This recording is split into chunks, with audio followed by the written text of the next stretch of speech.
The spiritual law of creativity states, all things begin in the spiritual realm of mind, as an idea. When the idea is emotionally charged with faith, the one who conceived of the idea begins to become aware of new opportunities and different ways to proceed that will manifest the idea in the realm of physical reality.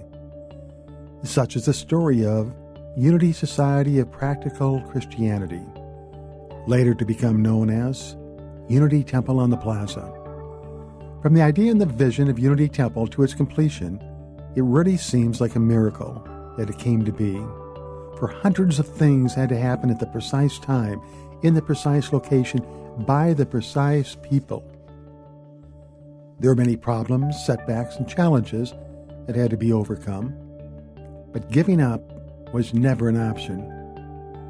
More than anything else, Unity Temple on the Plaza is a story of faith, unabridged, unrelenting, emotionally charged faith. And join with me as we discover how Unity Temple came to be. Our story begins on August 6th of 1845 in Pagetown, Ohio, with the birth of Mary Caroline Page. At a young age, Mary Caroline chose to be called Myrtle. In her dream, her desire was to teach young children how to make the world a better place. When Myrtle was 29 years old, she enrolled at the Oberlin College in Ohio to study a literary course for ladies. Upon graduation, Myrtle moved to Texas to become a school teacher of young children. Charles Fillmore was born on August 22, 1854, in St. Cloud, Minnesota. As a young man, he ventured out on his own, moved to Texas, and found work with the railroad.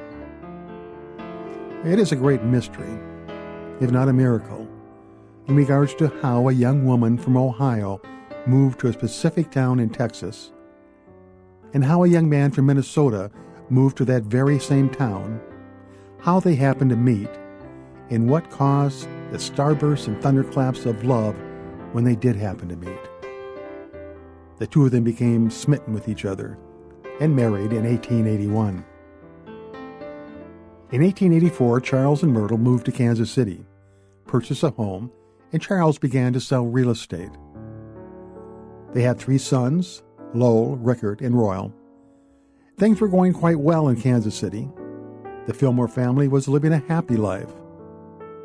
But soon after the birth of their 3rd child, a dark cloud cast a shadow over their joy and optimism. At the age of 40, Myrtle became very ill. She was told she had inherited tuberculosis and had 6 months to live. When traditional medicine could not provide support for her healing, she began to research alternative means of healing. Myrtle attended lectures by practitioners who were on the cutting edge of spiritual healing. After one lecture, Myrtle had an epiphany. She awakened to the truth that she was an expression of divine spirit, and it was through that very spirit she could heal herself. She discovered affirmative prayer. Instead of pleading with God to heal her, Myrtle affirmed that what she wanted was already in the process of happening. For over 2 years, she prayed and meditated daily. She communicated positive healing thoughts to the cells in her body. Her faith never wavered, and she went on to live another 46 years. Witnessing Myrtle's incredible healing, Charles began to study metaphysics, world religions, and the link between science and spirituality.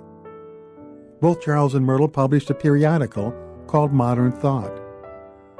Each issue had articles about their beliefs, about Myrtle's healing, and affirmative prayer. Modern Thought was a great success. People all over the country were reading it and wanted to know more about spiritual healing. A group gathered at the Fillmore home on a weekly basis to discuss spirituality, pray, and meditate. The movement had begun. The only question was what to call it. After one group meditation, Charles announced, "Our name shall be Unity." Sitting at her little desk, Myrtle would take calls daily from people who wanted to know more about her healing process. She prayed with them, taught them, and encouraged them over the telephone. She also responded to people's letters with a positive, uplifting, and hopeful message. An organization was started called the Society of Silent Help, the purpose of which was to pray with people, in person, on the telephone, or through letters. Today, this prayer service is known as Silent Unity. It employs hundreds of people and prays with millions of people all over the world. While Myrtle focused on her prayer ministry, Charles continued to write books and give lectures. One of his most popular publications was a devotional called Daily Word. Still published today, Daily Word has over 700,000 subscribers in 120 different countries. Unity Church was founded in 1889. Their headquarters were at 9th and Tracy in Kansas City. As the Unity movement continued to expand, in the summer of 1906, the Fillmores opened the Unity Inn, Kansas City's first all-vegetarian restaurant, in an old house near headquarters. Unity Inn became so successful, it quickly outgrew its space, and a new 2-story restaurant was opened at the corner of 9th and Tracy. It was the largest vegetarian restaurant in the Midwest, if not the entire country, serving 10,000 meals per week. Charles Fillmore was a dreamer, a visionary. He believed all people had the capacity to realize their desires if they had emotionally charged them with faith. He had a vision of a magnificent temple on the Country Club Plaza in Kansas City. The temple would be dedicated to his wife, and it was to be called the Myrtle Fillmore Temple on the Plaza. In 1929, with very little money available, Charles bought a lot on the corner of 47th Street and Jefferson, and he committed to paying $5,000 per year for 8 years. The land would be the future home of the Myrtle Fillmore Temple on the Plaza, later to become Unity Temple on the Plaza. Unity Temple was 15 years in the planning stage. Several different designs for the future temple were submitted by local architects. The styles ranged from Art Deco to Classical to Spanish Mediterranean. This was a great time of great optimism, enthusiasm, and growth for Unity. They were on a positive path brimming with possibilities, and it should have been easy going forward. But life cannot be predicted. 10 months after the purchase of the lot at 47th and Jefferson, on October 29, 1929, Black Tuesday, the Great Depression began. The stock market crashed. Thousands of businesses were closed. Millions of people lost their jobs and could not find work. As a result, contributions began to dwindle and hardships set in. In 1931, Charles's lifelong love, partner, and soulmate made her transition at the age of 86. 2 weeks before she died, she went around and said goodbye to all the people who worked at Unity. She told people that it was her time to move on, then went home to bed and peacefully waited for God to come take her away. In 1939, World War II broke out, causing a shortage of building materials, fuel, and construction workers, which delayed further the building of the temple. In addition, one dark, wintry, cold, and bleak night, a small group of people gathered around a conference table at the 9th and Tracy headquarters. An official for the construction company had called for an urgent meeting to inform them that as a result of the war, shortage of materials and fuel had caused a steep increase in the cost of the temple. They were informed that all previous estimates were no longer valid, and the cost to build the temple was no longer going to be $600,000, but over $1 million. The people in the room fell silent. It appears as if their dream had come to an end. They were faced with an impossible task. Charles and Myrtle's son Lowell was head of the temple building committee. He began to call on local banks for a loan to complete the construction of the temple. Every banker he talked to gave him a flat-out, no. Some of them suggested he cut his losses, stop construction, and give up on the project. But Charles Fillmore's faith remained strong. His vision was alive and emotionally charged. He persevered and moved forward. He knew the only way to continue construction was to get the necessary funds from an unconventional source. Charles presented his vision of Unity Temple to the world, and the world responded. Over 100,000 people from all over the world donated to the Temple Fund. Some as far away as Australia, South Africa, and all the European nations. At this point, let us wonder why some person in South Africa would donate to a building in Kansas City, a building most of them would never step inside. Why? Because they had captured Charles' vision. They were inspired by his faith. But most importantly, they believed the temple was what the world needed. In 1945, Charles Fillmore broke ground. Shortly after that, in July of 1945, 65 30-foot-tall pillars and approximately 199,000 bricks came together on the corner of 47th and Jefferson. Charles' vision of the temple began to manifest in the physical realm. Hundreds of people participated in the construction: electricians, plumbers, bricklayers, and architects. And let us not forget little Bobby, the water boy. In the hot summer sun with little shade, he would make the rounds of the construction area to make sure the workers were well hydrated. Today, little Bobby, the water boy, has grown up to be Dr. Robert Peterson, still active and a member in good standing at Unity Temple on the Plaza. The temple tower soon rose 120 feet in the air. It could be seen from miles away as the tallest building on the plaza, and considered a great symbol of hope.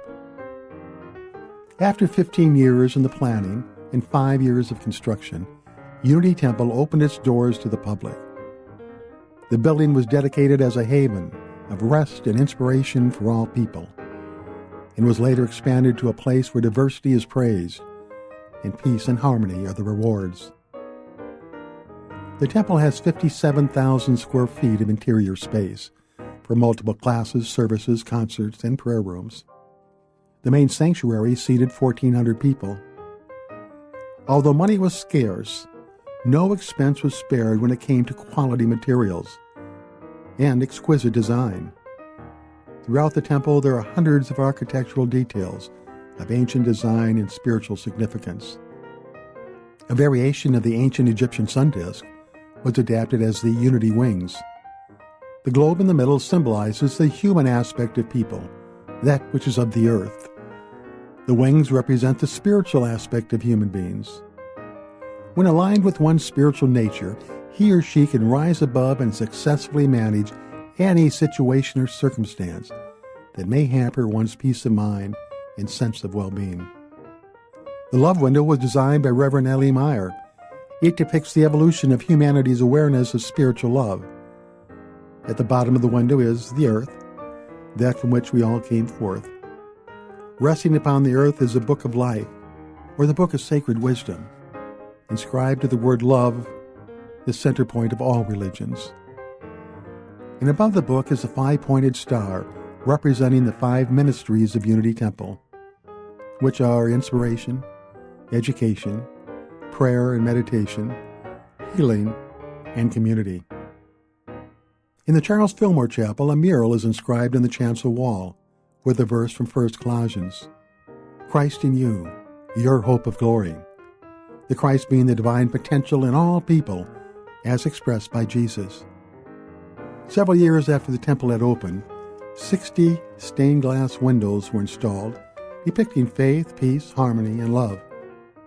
We recognize the ministers of this congregation: Myrtle Fillmore, Charles Fillmore, Ernest Wilson, Lowell Fillmore, Ellie Meyer, Paul Barrett, Bill Cameron, Max Lafser, and his secretary, a young wet-behind-the-ears want-to-be minister who came down from the Dakotas.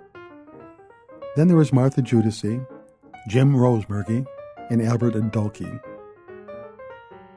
In addition, heartfelt gratitude is given to all the associate ministers, staff members, board members, and volunteers who have served the Unity Temple over the years. Duke Dumpty was hired as senior minister and CEO in 1991, and Unity Temple entered its Renaissance period. The world was rapidly evolving with incredible technological, scientific, and medical advancements. The way of life was changing, and this called upon churches to change as well. New ways of providing spiritual support and healthy lifestyles began to emerge. Unity Temple went from being a church that offered Sunday morning and Wednesday evening services to a bustling center of well-being, with spiritual classes, services, workshops, support groups, social events, and other activities every day from 9 in the morning to 9 at night, 7 days a week. In 1993, the Cornerstone Foundation was founded as the Temple's Speaker Forum. World-renowned speakers, including past presidents of the United States, came from all over the world to speak at Unity Temple. In the late 1990s, interest in Buddhism began to grow around the country and in Kansas City. The principles of Buddhism tied in well with the Unity message and Christianity.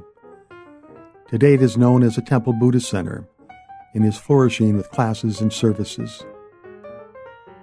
With meditation as one of the cornerstones for spiritual living, Serenity Pause at Unity Temple began in 2010.